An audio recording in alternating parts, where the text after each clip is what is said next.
și domnului Bănescu, Da. dacă știe de un caz de ierarh ortodox care a făcut pușcărie politică. Așa avea rugămintea, numai un pic, stau așa. Ziceți un pic mai tare, iertați. Deci, cunoașteți un ierarh ortodox Da. care a făcut pușcărie politică? Ierarh ortodox care se Ortodox care... Cum să nu? Adică episcop... Dar cum să nu? Da. Păi, dar eu ce vă spun? Preoți ortodox erau constituiți în brigări speciale, erau la cele mai grele munci. De exemplu, la peninsula lucrau la cărat pământ cu roaba.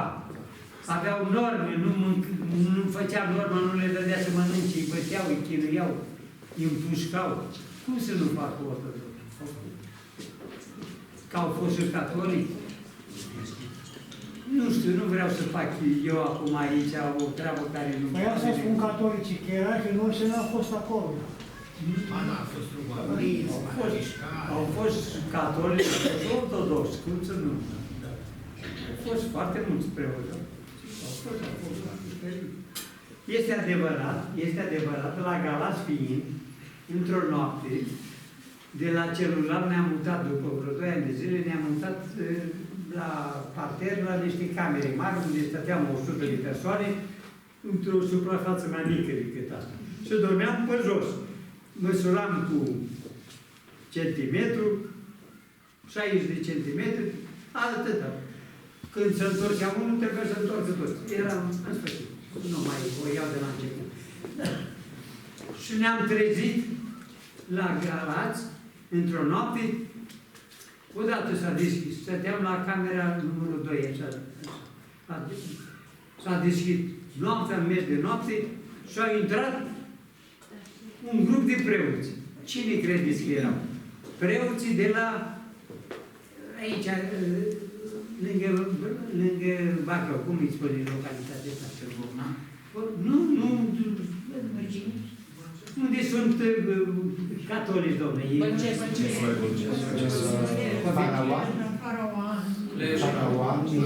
Faraoane, nu e comunal, e comunal. Luizi Călugăra. Luizi Călugăra, iertați-mă, Luizi Călugăra. S-au venit vreo 12 preoți de la Luizi Călugăra. I-a lăsat într-o noapte și i-a băgat. Este adevărat, nu vreau să fac așa. Au avut un comportament destul de corect. Rugăciuni erau, într-adevăr, nu vreau eu să fac acum o diferență, dar și ortodoxi și catolici au suferit. Aceleași bătăi, aceleași foamete, aceleași nenorociri. Da. Dacă vreți să spunem, știți ceva despre Zelea Codreanu? Despre? Zelea Codreanu.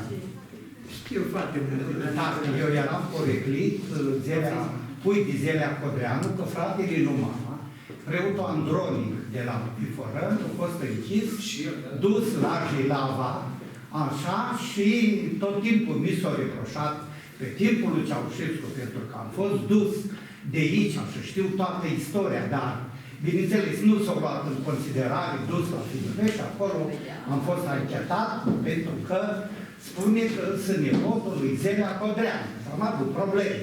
Știu și cine m-a anchetat, cum îi spunea celui de la SRI, Chiriac Nicu, ăsta de vorbă și cu soția, o că nu o să am copii și alte probleme. Și nu știu, că și la episcopii, când mă ducea, așa, bă, tu ești de la Codreanu, de asta ești așa de... Și... Cum să nu? Da, foarte știți, mult. Da. Știți foarte mult. Da, bineînțeles, știu foarte mult, dar știți dumneavoastră, ți-am dat-o nici acum.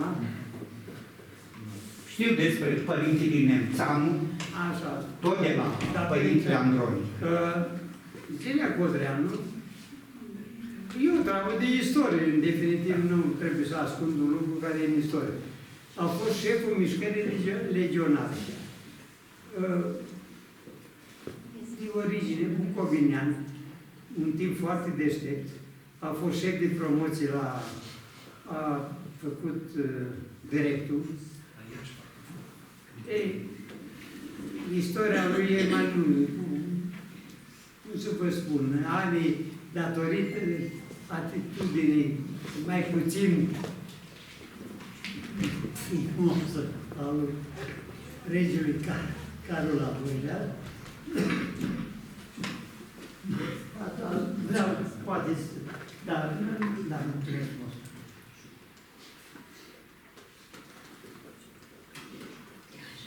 Am să stau jos.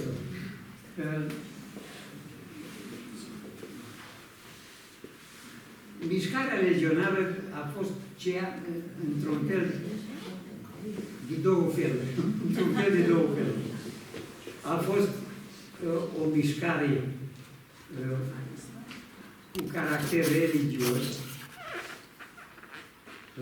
punea foarte mult bază pe credință, pe așa.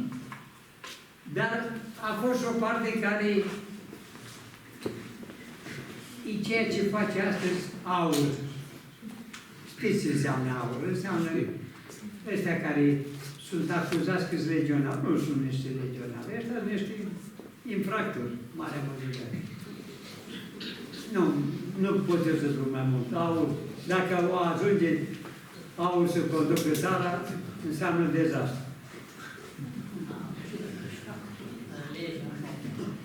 Nu vă mai pot, foarte mult pot să vă vorbesc. A plătit cu viața Domnului. De la vreme cu săra l-a luat, l-a strangulat, l-a împușcat, l-a Tâncăvești, o localitate în Gătuiești, ca pe un câine. A fost în sfârșit. Ce a fost extraordinar. Ei, după el a fost Horea Sima, care a fost susținut de germani. Doamne, istoria noastră.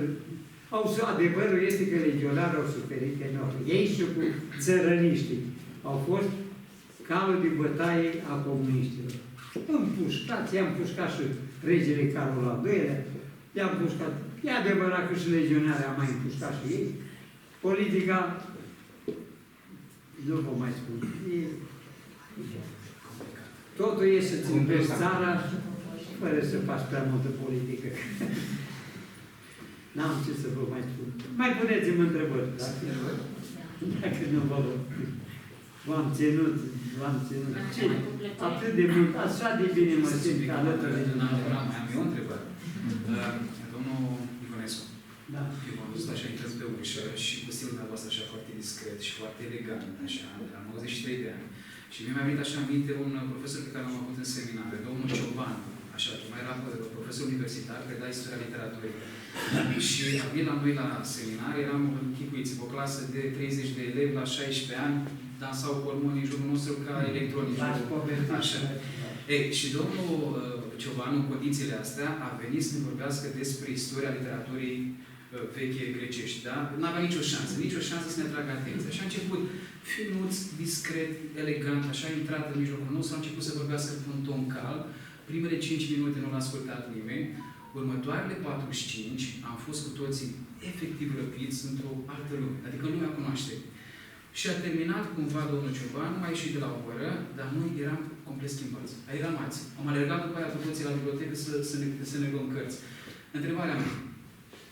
Mă gândesc la domnul Cioban, mă uit la dumneavoastră și văd eleganță, văd discernământ, văd, cum să vă spun, coerență, văd ființe sufletească. Întrebarea mea e, ce s-a întâmplat cu noi? Că toate lucrurile astea pare că le-am pierdut. Adică aveți, nu știu, generația dumneavoastră așa, un fel de noblețe pe care eu o caut în jurul meu și nu mai găsesc. Ce se întâmplă? Ce n-a funcționat? Să fie doar comunismul? Dați-mi voie să vă spun, să vă fac o mică teorie. Fiind la Râmnicu Sărat, e foarte interesant ce vă spun, să știți. Apropo de teoriile astea mai sofisticate. Am avut diriginte în anul sărac. Profesorul Bezrodny era profesor de istoria religiilor. Culmea. L-am avut profesor la Cernăuți când eram elev la liceu militar. Eram Și printr-un miracol au trecut niște ani, nu știu ce, și eu eram elev ultimul an, acum la Târnicu Sărat. Noi ne-am desființat, după, în 46, a zis că suntem cuiburi fasciste, nu știu ce, și liceele militare le-a desființat. Au mai rămas la liceele armate, mă rog, câteva, cu niște considerente. Au rămas și ne-a rămas. Să revin la treaba cu Bezrovni. Domnule, aici, în Bacău, la dumneavoastră, ați avut un inginer, Botea Virgil. Vedeți, domnule, să ține o minte la 93 de ani, colegi, vă dați seama. Botea Virgil făcea parte, a făcut parte, poate nu mai trăiești, a făcut parte dintre, că ce se întâmplă? Comunismul ăsta a fost foarte pasiv. Dom'le, imediat s-au făcut niște bisericuți, așa pot să spun. Erau anumiți elevi care vedeau în viitorul comunist ceva glorios, striga trăiască Stalin, nu știu ce, așa, și care au jucat un rol negativ la adresa noastră. Nu am văzut mușcării datorită lor. Ei, unul din aceștia a fost acest Botea Virgil. Deșteptică. Nu-i Dumnezeu, nu există Dumnezeu. A apărut și eram elevi în ultimul an de liceu. Eram copii între 18 și 19 ani. Nu există Dumnezeu, nu există. Așa era porunca de la comunism. Și ăsta, ca să se reliefeze, nu există. Și eu, având în vedere că domnul diriginte, l-am avut și profesor, ținea la mine, la copilul lui. Și mă ridic, că făceală eram 70 de elevi, tot așa. Zic, domnul profesor, domnul diriginte, zice, avem un coleg aici care nu mai vrea să creadă în Dumnezeu. Domnul, eu foarte dezvolt, așa, am zis că îi pun o întrebare, l-am pus într-o stare foarte neplăcută. Atunci când te aresta pentru orice, sunt...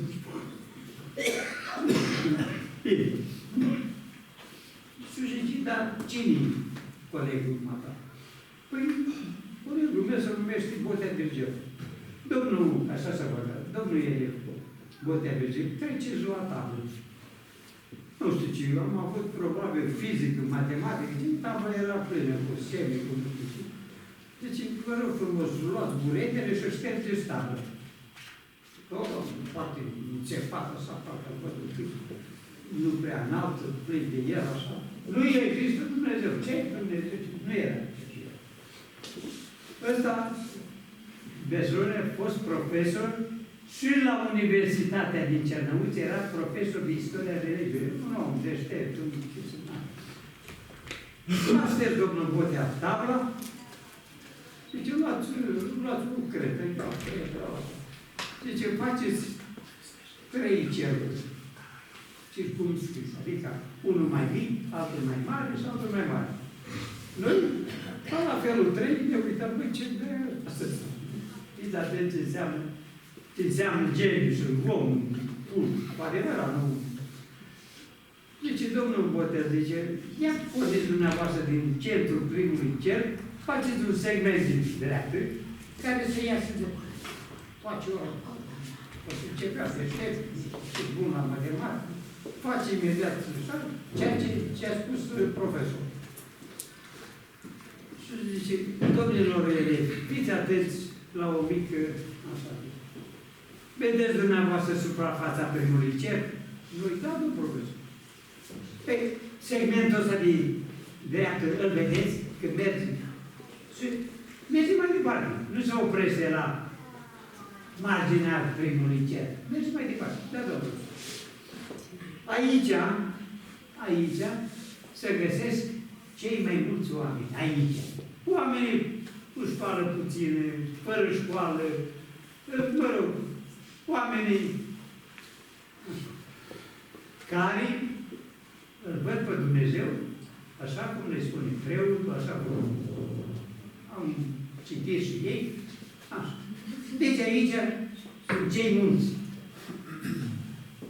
Ce se întâmplă? Oamenii s-au deșteptat. Istoria omenirii are o istorie mii și mii de ani. Oamenii s-au deșteptat.